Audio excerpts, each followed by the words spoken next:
Hello and welcome to the 19th episode of the Fireside Chat. Today we will be talking about BOINC projects and Gridcoin's whitelisting process. I'm going to forgo the intro today. At this point, if you don't know what we are, listen to another intro, different episode. Boo! Do the intro. My favorite intro of all time. Well, we have a full house tonight. Everywhere you go. So, I came just for the intro. Yes, all right. I'll do the freaking intro. Yay! And you better not edit out this argument we had to convince you. Yeah, better stay on there. The Fireside Chat is the get-together of Gridcoin participants and anyone from any community who would like to join me talk all things Gridcoin, decentralization, cryptocurrency, blockchain, education, technology, analysis, leadership, fun things that the blockchain world is changing. It's hosted by myself, Jay Ringo. We got Goblin Popper down below. Yeah, hello. That's Chocolate's line. And because Chocolate is also a friendly host over in the corner. Hey. And before we get into the topic, let's go over the news. A couple big news topics this week. The GUI proposal for funding and for the new design of a GUI did pass. It passed with over 20% validation and I think something like 98 to 99% in the affirmative. So that means that first we will be back paying previous designers, Josh Oya and Matt Cox Online, for the work they did to help build the foundation for the main designer who's put together this new GUI, who is Mad Max Payne. There should be a write-up on that coming out shortly, if not tonight, most likely tomorrow. And if you want to follow along the development of the GUI and all the assets, I will put a link to the GitHub discussion thread in the description below. It's very image heavy, so don't open it on a smartphone unless you have some crazy smartphone. It's definitely meant for a computer, but the images, in my opinion, look amazing, and feedback is still coming in. So if you see anything you think should be changed, or if you think of something else that you think would make a great addition to the new GUI, definitely speak up on that thread. There is no timeline for implementation because devs are definitely busy working on other stuff like CBR, which is moving forward on the testnet. It is getting implemented, and once it gets on testnet, we have a while of testing and probably patching some things and making sure everything will work when we bring it onto production.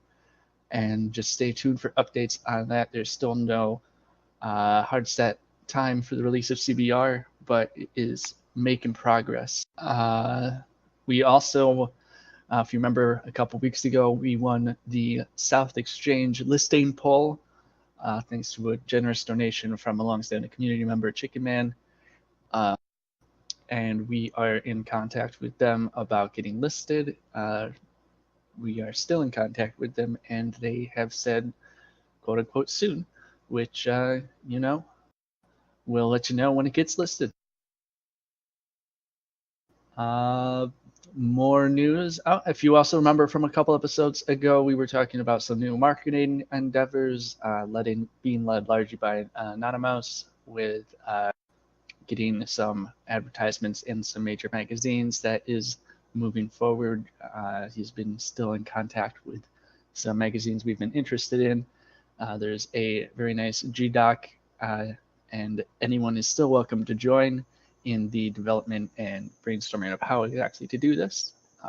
You can join the marketing channel on Slack for the main conversation there. And once more detailed decisions are ready to be made, expect more writing on the subject. But we are still definitely in the early stages of that endeavor, but it is moving forward. So huge shout out to Anonymous for keeping that going. Thanks, dude. No problem. We also have some community news. I recently did a interview with Crypto Anomaly, who I butchered the name during the recording, and I still cannot say, but they run a podcast that does overviews of different cryptocurrencies. We'll put the link for that in the description below. It's a very, very quick overview, so if you know a lot about Gridcoin, you really don't need to watch it. You won't learn anything new, but it was a great time. If anyone else likes doing this stuff, just speak up in any of the social media platforms. And as more of this stuff comes our way, I'm sure it would be pretty cool to have more than just myself doing these sort of outreach endeavors. The Aricado pool, which is run by SAU 412, is moving forward. They've had some updates and developments and bug patches in the past week. There have been a couple of those. I will post both of their update threads in the description below, but it's nice to see a second pool coming up. And of course, Aricado pool is alongside GRC pool, which is a long-running pool run by BGB.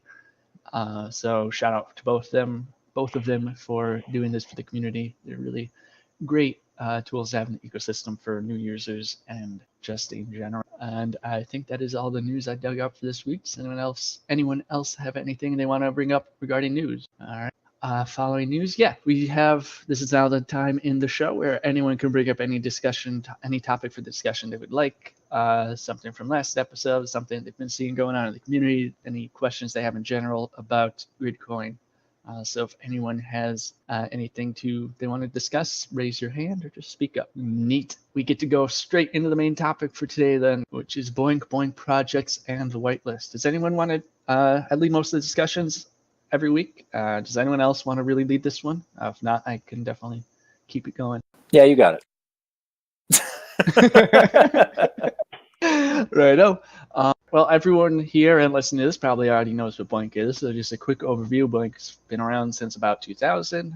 They were born out of this project called SETI at Home, and since then they have been expanding projects. The number of projects they have, I think they are up to, I looked it up. They have 35 total projects in the BOINC ecosystem.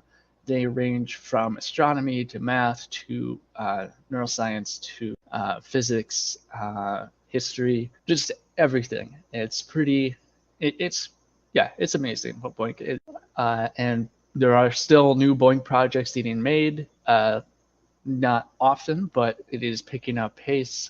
They recently acquired NSF funding to create a new BOINC project that doesn't crunch new data, but it is a project based on a simplified UI, which will be very useful when it comes to getting BOINC out to less techie people. There have been probably, since I've been around the community, 3 or 4 BOINC projects made. A couple of them have been whitelisted, others have not. So the whitelist is something that's specific to Gridcoin, and we choose as a community which projects from BOINC that we want to reward GRC to. There are 24 whitelisted projects at this time, or that's at least what's on the gridcoin.us website. It has been changing a little bit with the GDPR stuff. There were a few less a couple weeks ago. Then WCG came back, and I know we're still working to get Einstein at Home back on the list. 24-ish, let's say. And the whitelist is there basically to make sure that we aren't just primarily, I see it as a security tool where we make sure that there's no malicious BOINC project that gets brought into the Gridcoin network where someone can take advantage of something and get a lot of magnitude and take a lot of the GRC that's minted for BOINC project.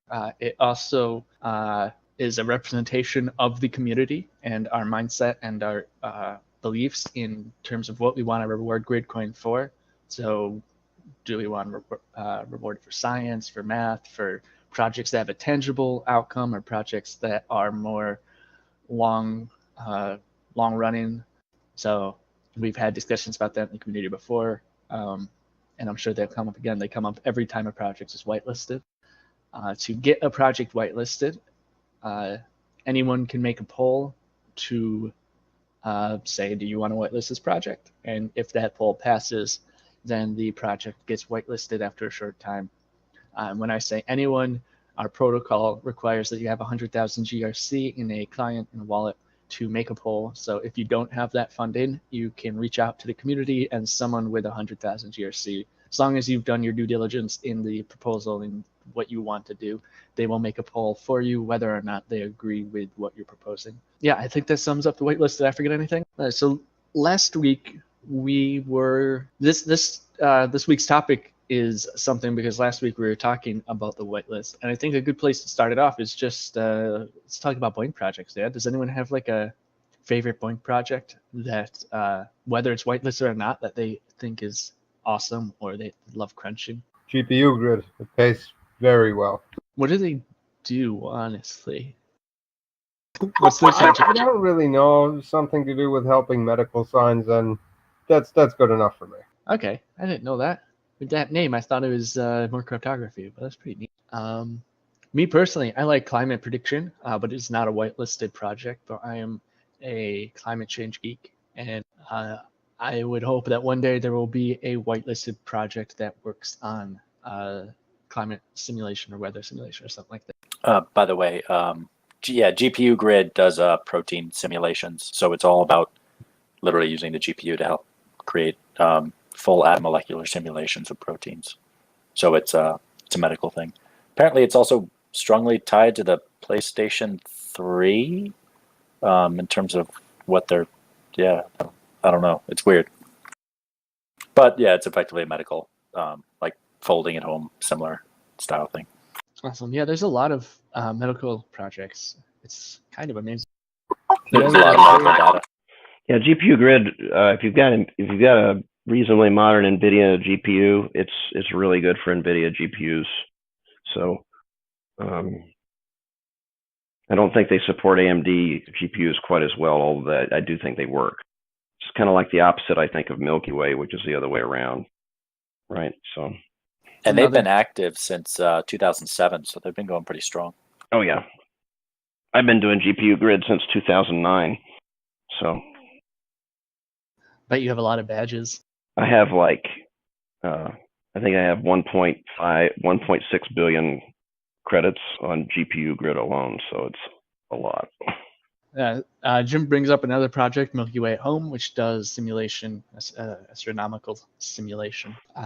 Fun project. There's a couple of those out there too. Space. I always forget to mention the space projects for some reason, but those are also some of my favorites, just because I love space. Joker MC brings up LHC. Do you know what specifically they do with LHC? What sort of data they bring in? They're running some sort of simulations for the different instruments on the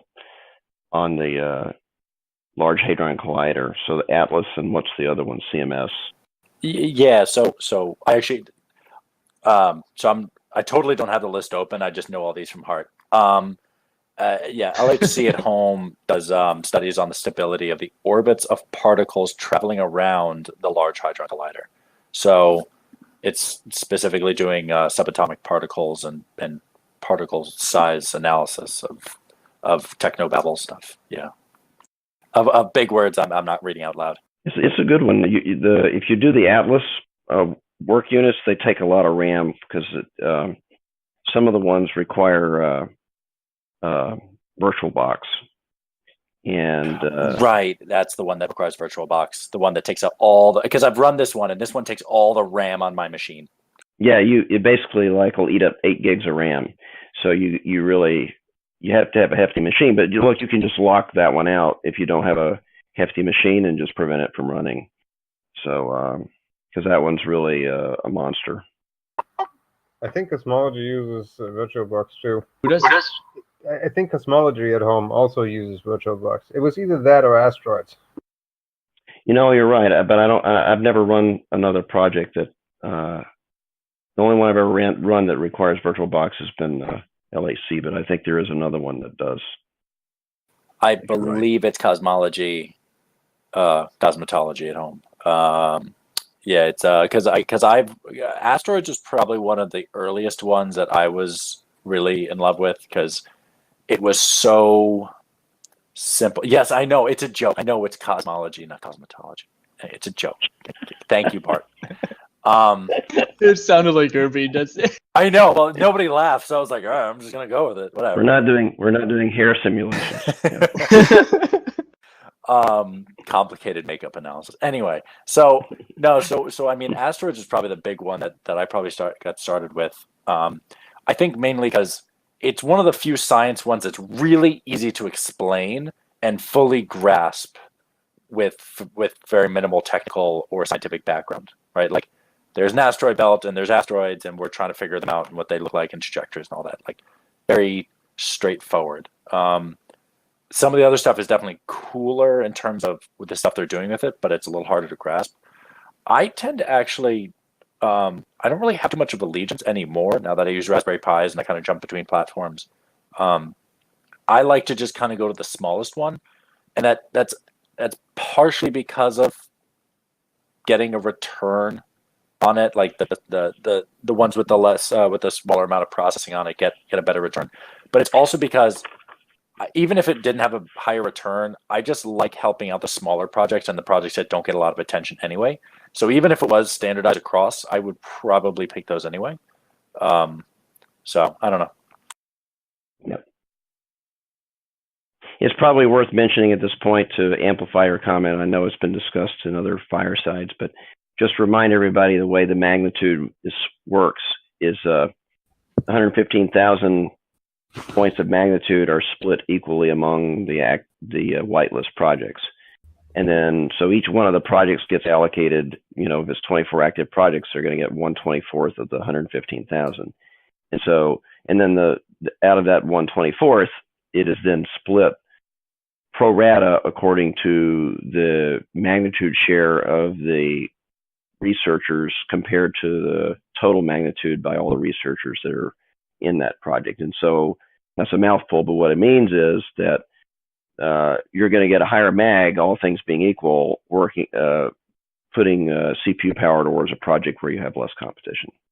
And that's the point of it that you're really getting to. And so it does make a lot of sense to move around to projects that have less competition. Of course, if everyone does that, then you end up moving around again. So, but it's interesting. Anyone want to add any color to that too? Does how many projects you have affect the magnitude? I always forget. Well, it does. It does because you're being split, and so if you've got all your resources in BOINC set to 100, so that it basically time slices at a very rough level between the different projects. And some of your time is going to projects that have more competition, and some of it's going to less. Then you may not be optimizing your magnitude. However, also not putting all your eggs in one basket there's a lot to be said for that too, right? Because we've had situations where projects go down or that work units stop, and then you're in a situation where you've got to build up or charge up magnitude on another project. So, there are pluses and minuses. Yeah. So I'm sorry. What I was referring to was actually like if Gridcoin adds another project to our whitelist, right? Do we have a pool of magnitude, or is magnitude set equally across all projects regardless, like 215,000? Equally. So as soon as a project goes on if a new one that you're not participating in, your magnitude goes down by the ratio of whatever. So in other words, if you go from 24 to 25 and you're not participating in that project that just got added, what will happen is that if you don't participate in it, your magnitude is going to slide down to 24/25th of what it was before. Okay. Yeah, I just want to make sure. Right. Does that make sense? What Barton just typed is the simplest way to understand it. It was 115,000 divided by the number of whitelisted projects, and each whitelisted project gets that number. That's right.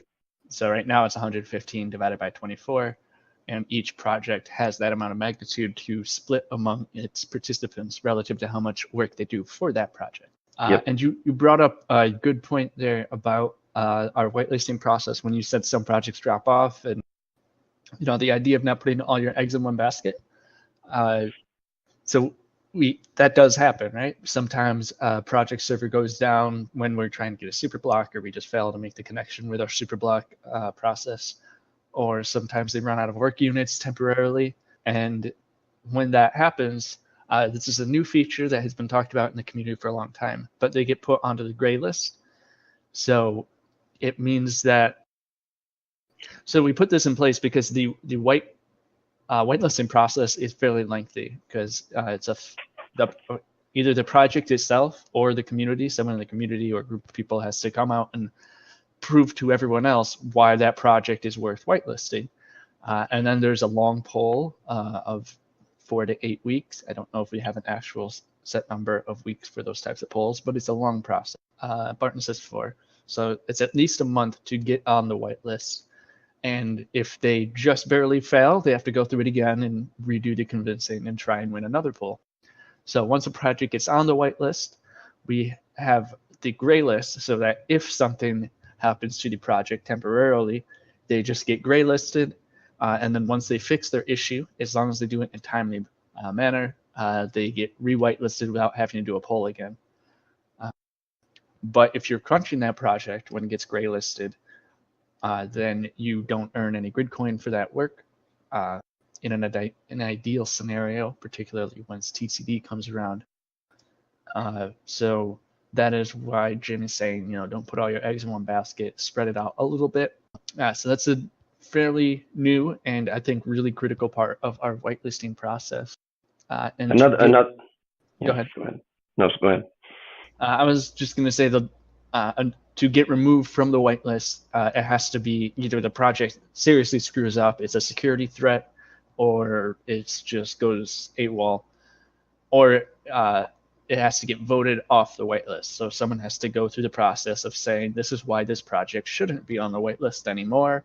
They have to convince enough people in the community that their reasoning is correct or whatever, and the poll has to pass to get them off the whitelist. And that's also another lengthy process. What were you going to add, Jim?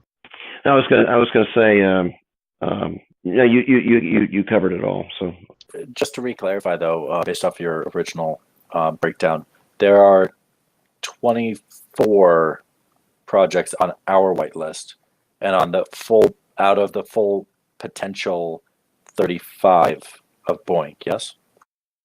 Yep. Okay. Assuming that the last 11 are not on for various reasons, or they don't want to be on, right? Because it is an optional thing, because we pretty much say yes or no, we would like you to join, and they can say, no, we don't really want that, or we don't have the workload, or we don't have the maintenance to keep up with that many additional people suddenly jumping on. Yes, no? Well, that is actually a new feature of our whitelisting process over the past 6 months. I think it was added when GUK put together the gray list. We now, because anyone in the community can make a vote to bring any project onto the whitelist. And if that vote passes, then we now have to go to that project and say, hey, we want to whitelist you. Are you okay with that? And they have to say yes. And if they say no, then we can't, because you're absolutely right. There are some projects where, we're a huge network. They just can't handle our processing power, either because their back end resources aren't strong enough, or they just don't have the work units to handle how much we can process really quickly. And this came about because we did that to a project, because we didn't reach out to them and say, hey, we are whitelisting you. And we ended up going through their work units in like a week, which is awesome. We got their work done, but they didn't really want to handle that. That brings up another question of why aren't these other 11 projects on the whitelist? Because that's not the sole reason they're not whitelisted. Well, a few of them you can't validate their work units, right? So some of the work units are amorphous, and so one of the biggest issues is projects that don't have definable work units with precise validation are a bit dangerous for us to whitelist, because there's potential cheating that can go on. So that's a potential issue.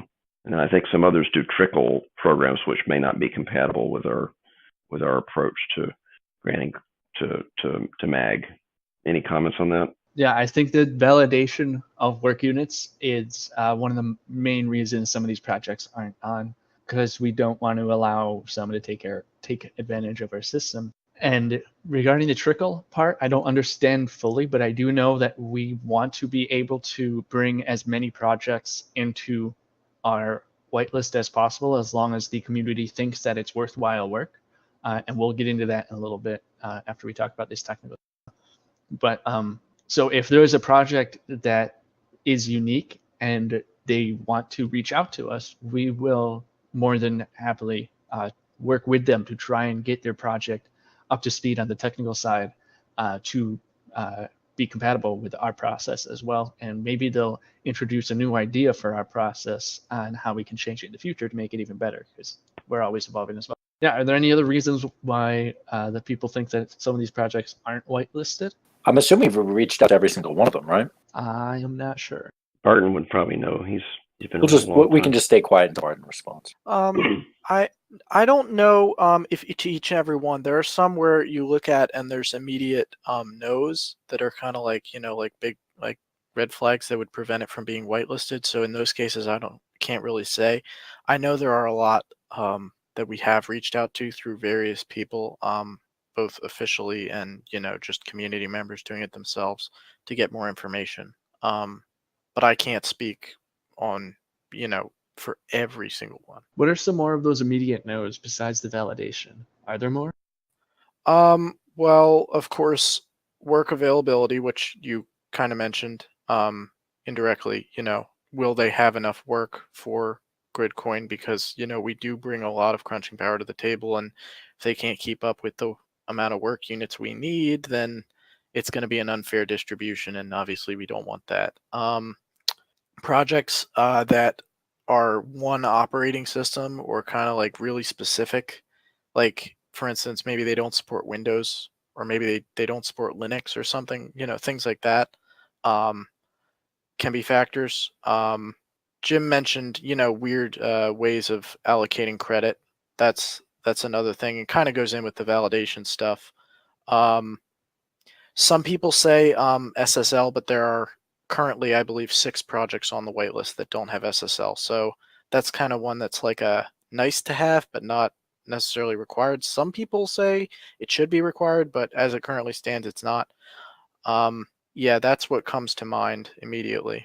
Actually, quick question. Wasn't the thing with climate change that they don't update their stats, but like weekly or something? Isn't that a problem? I think there's a stat update problem with that one, right? Yes, that is. I almost forgot that. So thank you for bringing that up. Yes, climate prediction. The reason they had to be removed and that we still have not re-added them. It's not a real problem with the project itself. It's that their university does not. They're hosted at Oxford, and their IT department does not allow them to do daily stat dumps, which obviously we need with our Superblock system. We need ideally more frequently than daily, but at least at minimum daily stat dumps, or we can't, you know, update people's work. And they dump their statistics every week or every 2 weeks. I believe they've gotten better. I think it's weekly now. And for a bit there, they were trying out, you know, every other day and every 3 days. But I know they had some outages. So I don't know where they currently stand with that, but I do know they do not do daily. But they have expressed an interest in trying to do it in the future if their IT infrastructure can handle it, basically. Yeah, I really wish we could solve it. I used to compute on that one a lot. That was one of my favorites because it's for a really important cause, and you know, it's not as far as I can remember, there's not really any other project that really squarely gets into climate change. I think there may be one sub project on World Community Grid that does a little bit of climate, but it's really an area that's kind of not covered by anybody else. So it's unfortunate that their stat updates are so erratic that we can't really use them. Nice to get fixed. So would TCD make it so it wouldn't matter about when the stat updates come? Well, theoretically, yes, it wouldn't matter because you would just, well, it would not be optimal for people crunching that project, because if it's, say, weekly with TCD, you would have all the credits come in one day of the week. Yep. So those other 6 days of the week, it would effectively be like graylisted. So I'm not sure. I mean, it would be workable, but it wouldn't be necessarily attractive for crunching, you know, because you're only going to get rewarded one day out of the week. I mean, I don't really. I think there's enough people in the community that would accept that as a condition if that was just stated up front and very well advertised, saying, just so you understand, this is how these projects work and it is beyond our control, but if you still want to crunch them, they're available to you. Yeah, I think you might be right, because a lot of people in this community were very sad when we had to remove them from the waitlist, and a lot of people would love to have it on the waitlist again. And yeah, I think you're right. A lot of people, myself included, would probably crunch it, even if it only meant getting 1 day out of 7 credit for it. Yeah, I mean, at the end of the day, right, that I'm sure there's at least one, right, but significant number of people are not really using GRC as their primary income. So, you know, it's not like when you get a paycheck a week late, it's tragic. So, I mean, if we're talking a month, we might have some issues, but a week I would think is really pretty like, you know, what. Cool. Another reason to dream about a world with TCD. So those are the technical reasons why a project, one of the 11, is not waitlisted, but there could be a project out there that is completely workable with our system, and it just doesn't match what the community believes as a whitelistable project at a moment in time. A great example of this is the recently de-whitelisted Moo wrapper. It was voted off the whitelist, not because of any of these technical things, not because of validation or security or the way they work with credits, but because the community just felt like it was not a worthwhile project to reward them with GRC, which I think is, whether or not I agreed or disagreed with the project itself, I think that it's a very worthwhile thing to have as a network in general. To the way I see it is it forces projects to educate a lot of people on as to why their research is worthwhile, why it's important to crunch their work, either the project or whoever wants it whitelisted or de-whitelisted. So it's kind of a forced education system. You don't just make something on BOINC and then you can get rewarded with the cryptocurrency. You have to make something that a network approves with, and they have to, in order to approve of something, you generally have to understand it at least at some basic level. But I'm wondering what other people think about that sort of concept that we have with our whitelisting process. For example, someone mentioned cosmetology at home earlier. Would a project that worked on hair, would that be whitelisted, do you think? Or, yeah. I think it would be gray listed, but It's only going to get gray listed when it's old, but there we go. Nice. I think, and I think this is a very important thing, right, to state is, whether or not it's whitelisted shouldn't be about what it is or necessarily what it does, so long as it is like in good faith of what it's trying to do, like it's for a charitable or noble project, right? But the important thing is to as long as they follow certain criteria of maintaining a number of work units and updates and working with us and so on and so forth, you let the users and the crunchers decide whether or not it's truly a noble thing that they want to put their time and energy towards, right? Because once we start making criteria based off of what it's named or what it actually is processing, then I feel like that loses a little bit of the decentralization in that the few people that are helping work that aren't allowing for people who are on the fringe to really express themselves or process in the way that they'd like to. So what you're saying is processing is an expression of speech. Yeah. It's an expression of will. It's a voting with your feet. I think it's an extension of voting with your feet, right? Where it's like you move, like if people don't like certain things in a state, right, in the US, while it doesn't happen like, you know, it's not crazy how fast it happens, right? People will move, right? I know plenty of people who, you know, a regulation or someone got elected or something happened, right, on like a very local level, like, you know, a mayor or something. And they was like, nope, we're leaving, and they left. That doesn't happen a lot, but it is the concept of voting with your feet.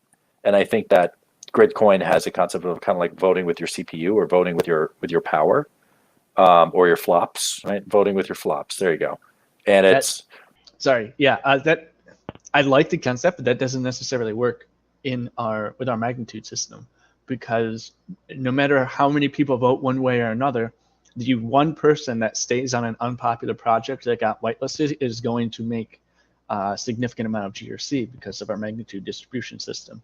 So I think we have to maybe, I think there's many solutions to this, but I think maybe we have to choose between even magnitude distribution, which something we've talked about before, changing that system, or really maintaining the current ethos approval system of whitelisting projects that we agree with. So there's really, we've talked about this a little bit before, but until we come up with a yardstick to be able to equate credits between projects, there's really no fairer way to distribute GRC than the way we're doing it. Because as we've talked about before, Colapse Conjecture, by the way, which is a project I participate in, gives just gobsmacks worth of credit units for work units you complete, right? It's incredible. And so, if we didn't, normalize those to compare to another project like Yo-Yo, which gives out relatively low number of work, credits for work units completed, it would generate a huge disparity in GRC granting.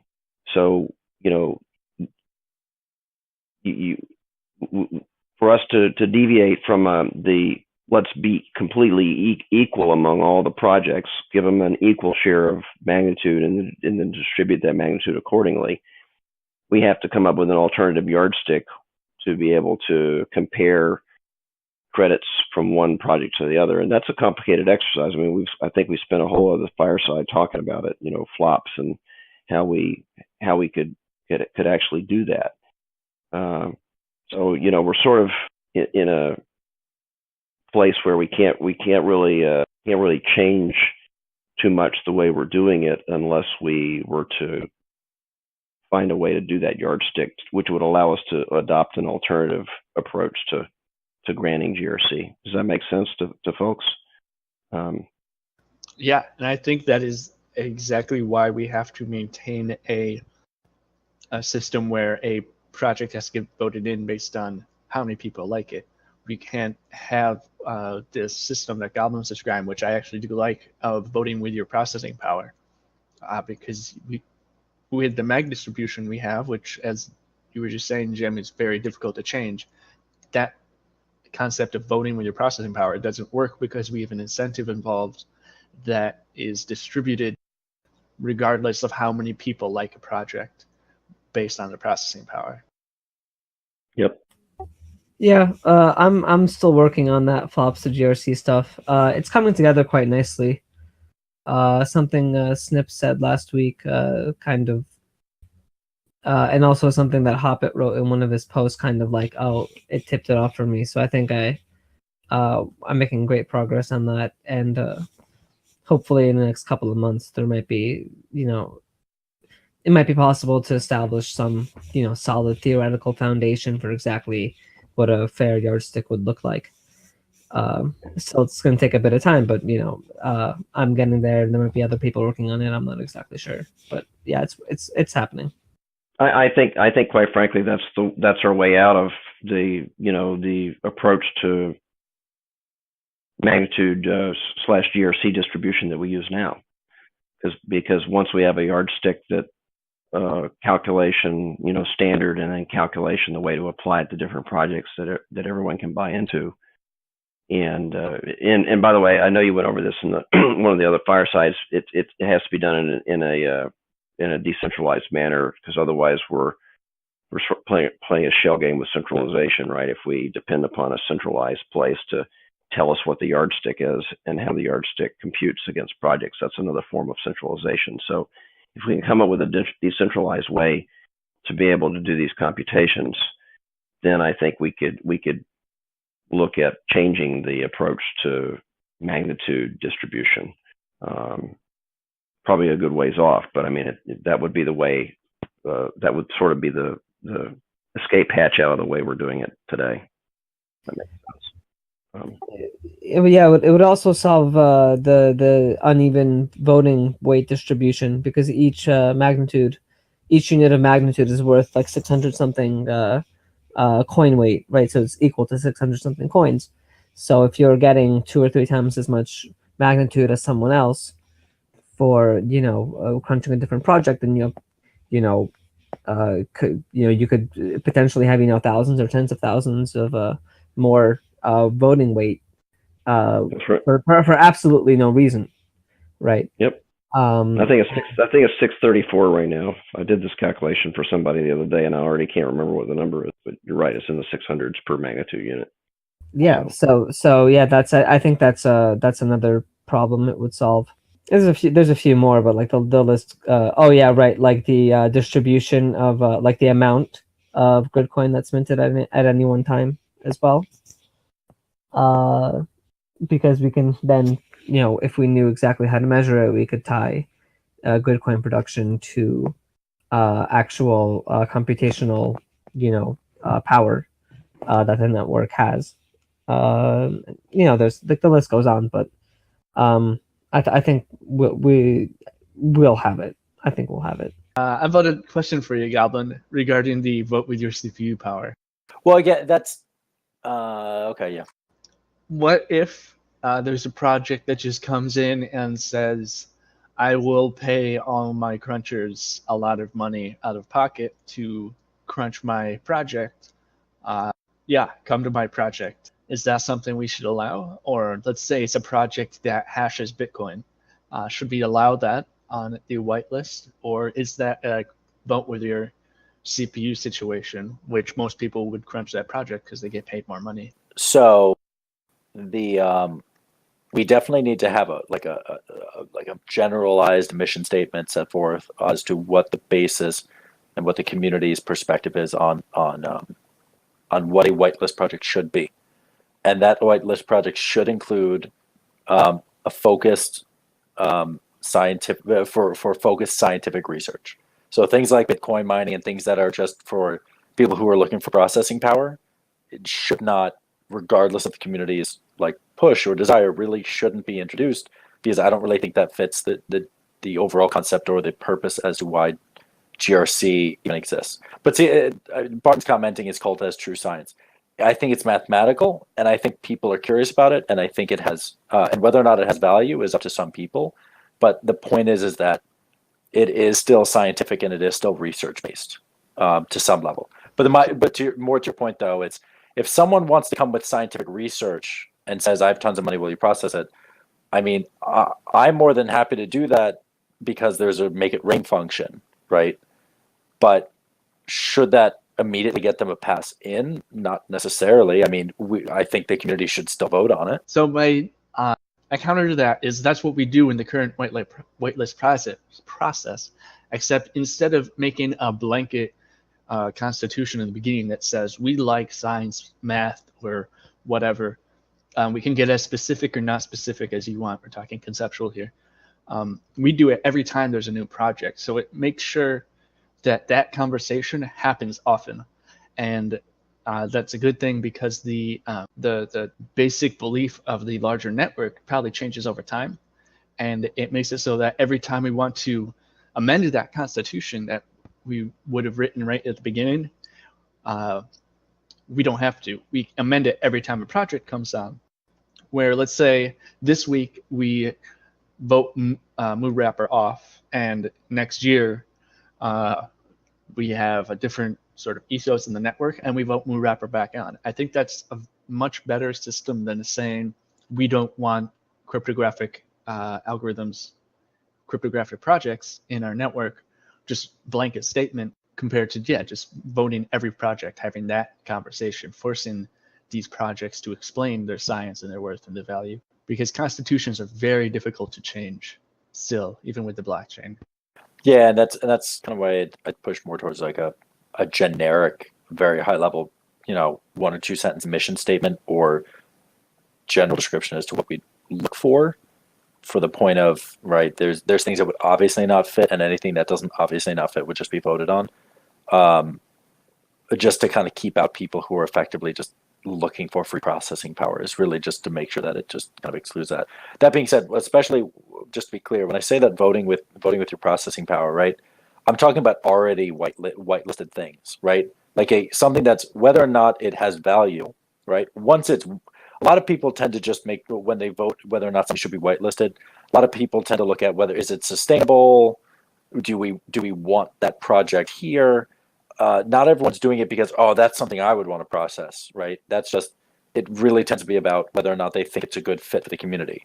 When I say vote with your processing power, I'm talking about voting like as in how many users are processing it, how much power is behind that project, and whether or not the community sees value in processing it, which kind of goes more towards the conversation we're having about whether or not like whitelisting a ton of things throws off the GRC generation, which, you know, because there's one person would get tons of mag, right? And that obviously doesn't work in this situation, because what happens if you only have one person on a brand new project? Then they have all of the magnitude, and that really doesn't work too well. Yep. Okay. So I think we're sort of on the same page, because if we're talking about already whitelisted projects that they've already gone through the voting process to get on, I thought you were saying like every project that fits a technical requirement should just automatically be whitelisted, and then we work off a blacklist system, which is something that's been discussed in the community before. I mean, that sounds like cool, but more or less it would be more like a. I'd like to see almost all of the projects whitelisted, to be honest, but I don't think that's realistic, especially with a lot of the projects not having the ability to really maintain a relationship or maintain the hardware with us, right? Most of them probably can't handle all of us jumping on at once. So I don't think that's really feasible. Neat. Okay. I got more stuff we can talk about. Anyone else, though, have anything they're concerned about with the whitelist, or question, does it work this way, that way, or whatever? I actually have a quick question for Jim. Jim, so you say you constantly process the cultist conjecture, right? Or is it one of those, right? Yeah, Coalesce is one of the, let's see, I do GPU grid, Enigma, Coalesce, conjecture,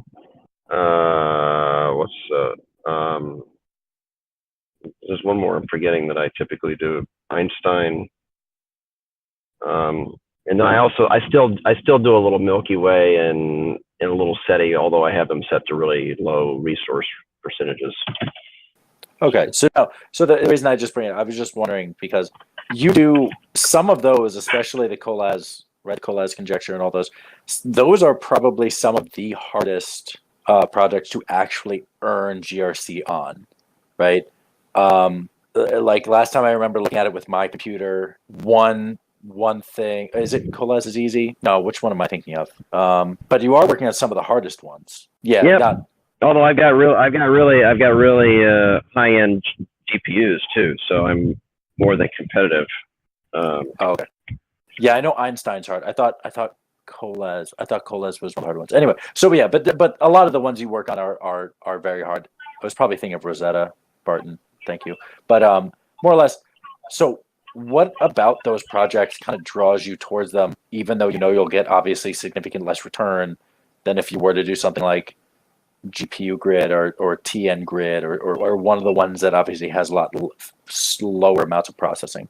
Because my understanding is you have a significant machine power behind your kind of processing, right? Yeah, I do. I have 8 hosts. They're not all equal in size, but it's 7 hosts and then the Odroid, which is so it's really like 7 1/3 or something like that. But the my mag is oscillates between 300 and close to 400 total. But I don't totally choose my projects to maximize my magnitude.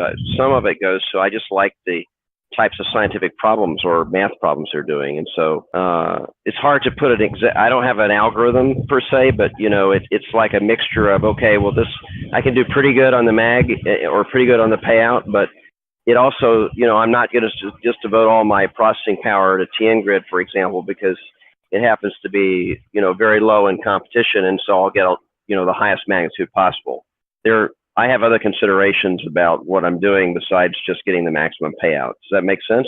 No, there's a bit of altruism to it. I mean, at the end of the day, I'll just point out to you guys, I'm like number 400 in the world in BOINC. I have over 2 billion credits, and I was doing this a long time before I ever joined GPU Grid. I mean, before I ever joined Gridcoin. And so the way I look at it, I would be doing this anyway. And so a lot of this is about what projects I want to contribute to for the good of science, as much as it is about getting paid. I hate to sound that altruistic about it, but that's really the truth.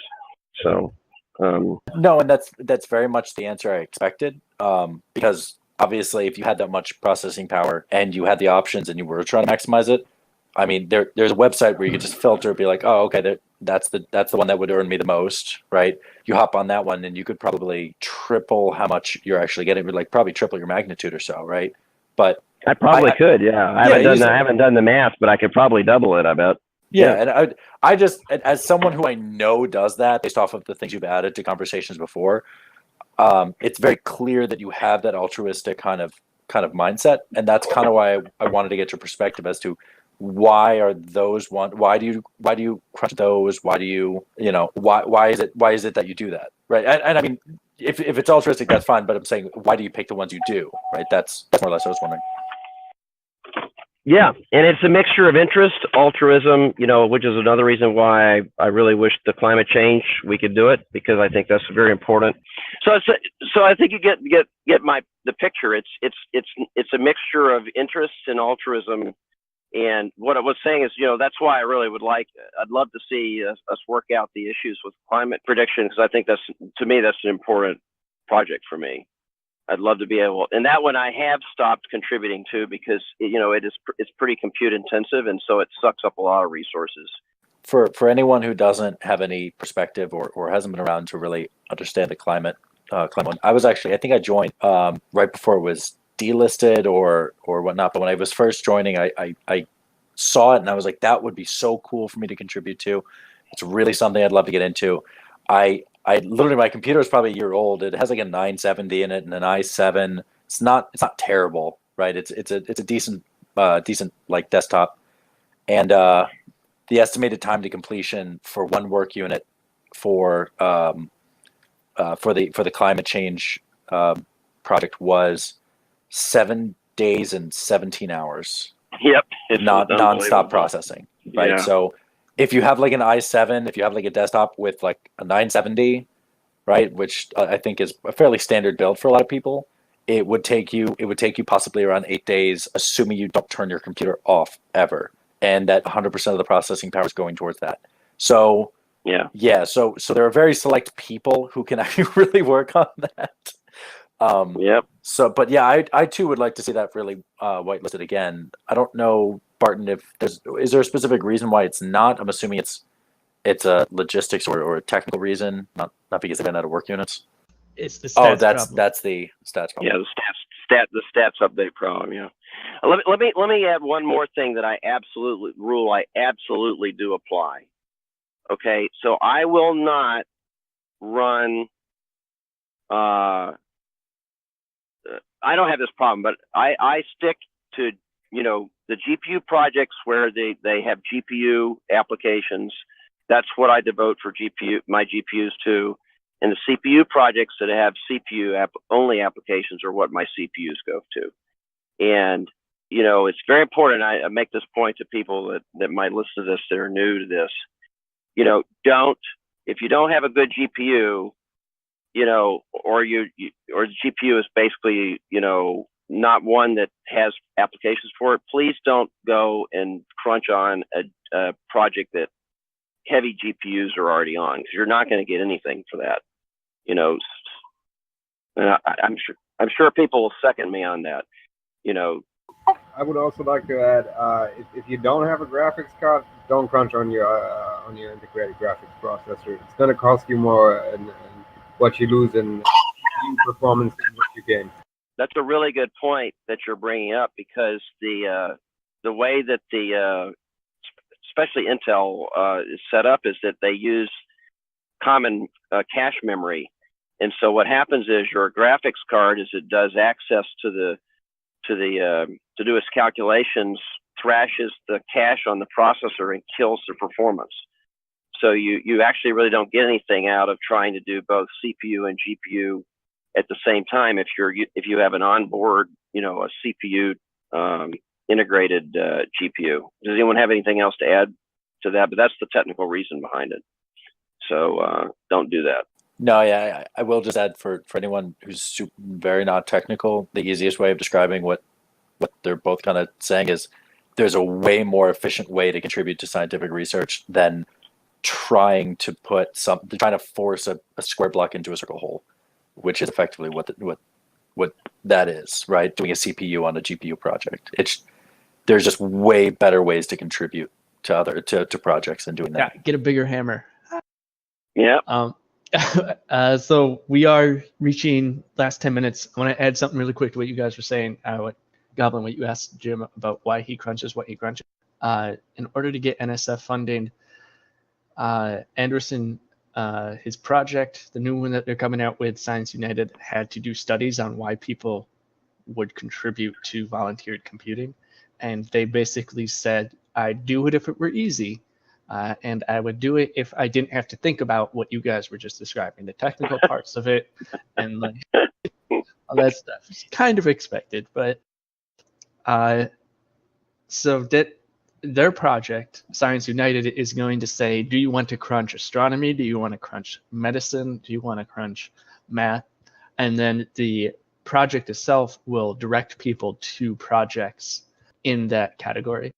So the reason I'm saying this is most people, average people, they will do this stuff for the good feeling it gives them and not for money. The people who, it's like people in early Bitcoin who were helping secure the ledger, they were doing it to secure the ledger. They weren't necessarily thinking that this stuff would be worth $20,000 or more one day. They were doing it for wanting to be involved in this. That's something to believe. And if we want to help that process along and bring in more people into this network, both BOINC and Gridcoin, I think something that would be very useful is for all whitelisted projects, make it very, very easy, clear documentation about what project has applications for what.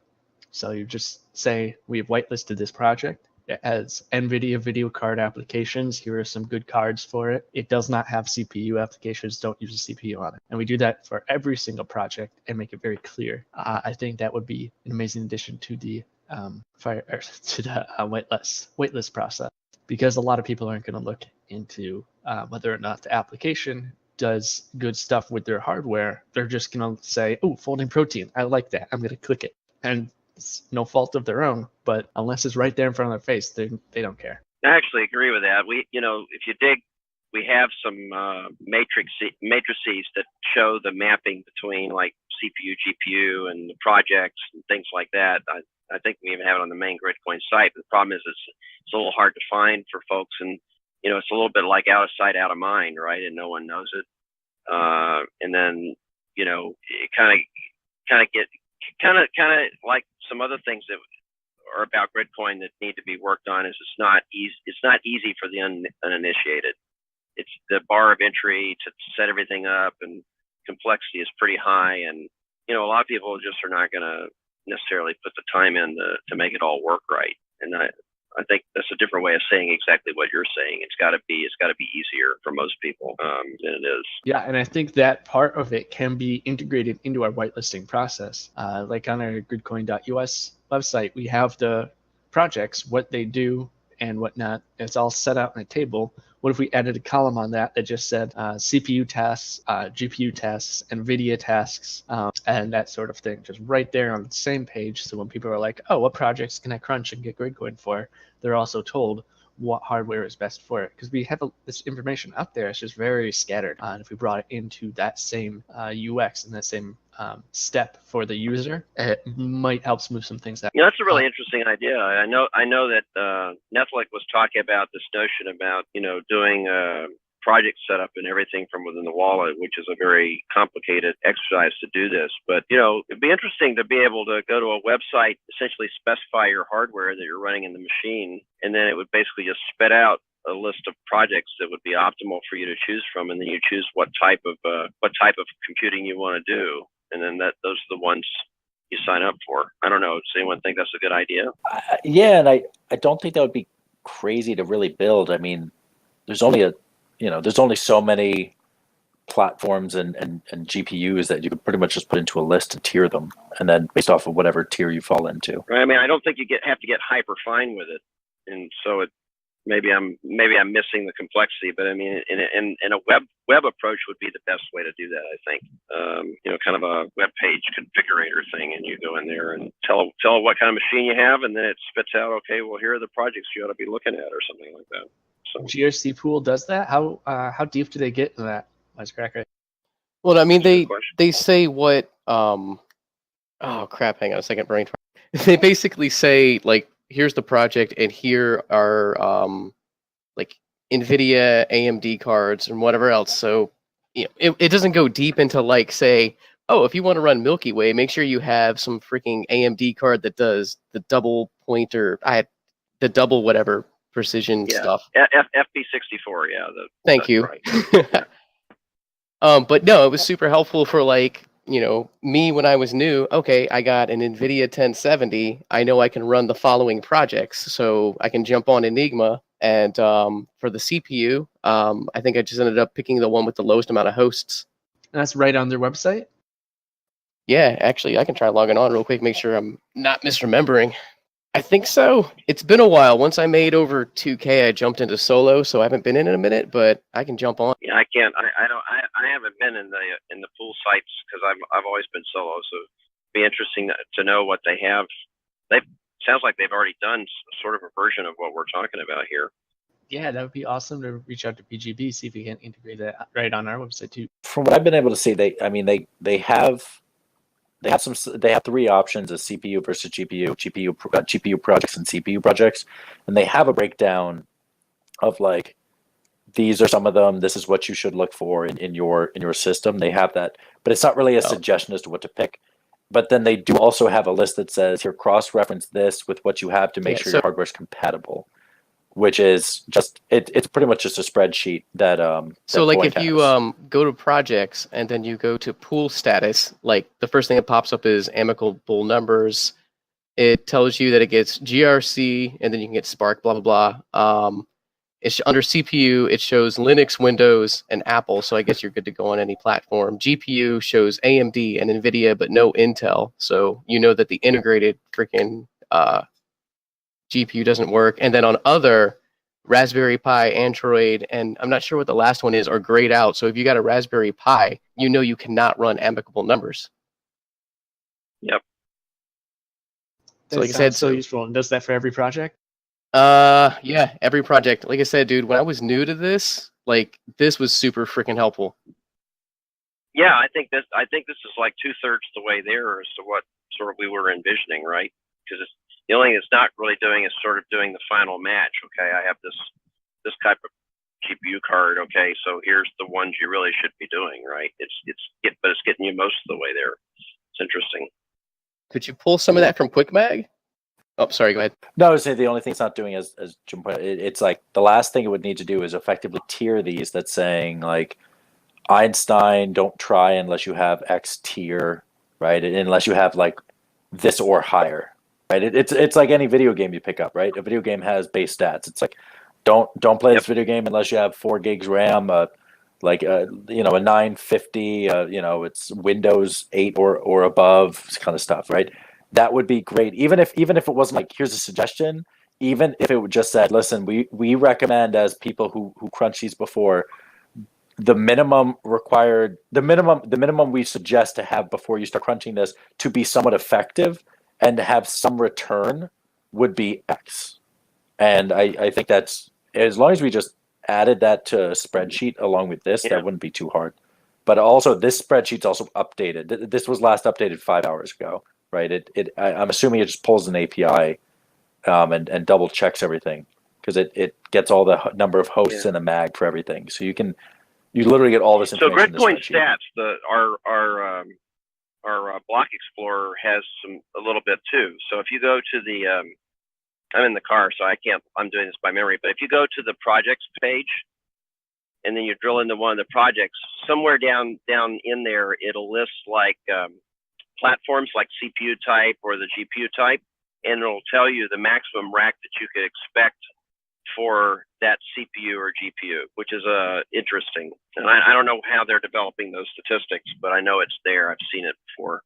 Well, that is awesome news. We should reach out to StarTale and BGB and see if we can dig up some more info on this and try and get it on the main website. Is there a way to incorporate like what QuickMag is doing too? so people can look up what they can do and what to expect. Like, so I know that with my Ryzen 5 1600, I can work these projects and kind of at least expect X return. That's an that's a good idea. We were talking about QuickMag before the Fireside started. Yeah, I don't know too much about QuickMag. Someone else will know. I mean, if there's a website on which you can just test your machine, then it should be possible to embed. It's like what we're heading towards is sort of to synthesize the best of 2 or 3 different resources that are out there that are each sort of accomplishing a similar objective in different ways, right? It's interesting, and I definitely think making a resource like this more accessible to people, especially new, would really, to me, help out the entry point into Gridcoin, right? It just makes it a lot easier for folks. Cool. Then we are at about an hour here. So let's end on that cheerful note of something we can work towards getting done, because we've talked a lot about the philosophy behind the whitelist and its general practice, which is very important stuff that we need to keep in mind as we continue to develop as a community and network, because these questions will come up again and we don't want to get cold-sided or blindsided by them. Like when Moo Rapper was voted off, no one was really thinking about this sort of stuff, and the conversation was a little more toxic than it probably should have been or could have been. So yeah, keep thinking about what you think what the whitelist means to you, what you think the best way to run the whitelist is, whether or not we should have votes on projects, or if just every project should be allowed in and then blacklisted if they do something bad. Yeah, and otherwise, think about ways we can use these 3 resources and sort of group them together in a nice accessible way for new users to really help them choose new projects, because that is one of the main questions we get from new users is, what should I crunch? How much can I expect? And yeah, that's basically it.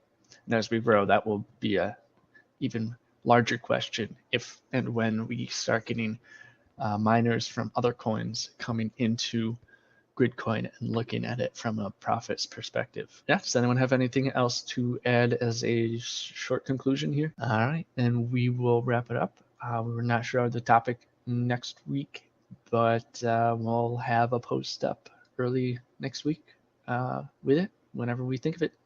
We'll see you then, Thursday, 8 p.m. Gridcoin Discord server. That's midnight UTC. Have a good weekend, everyone.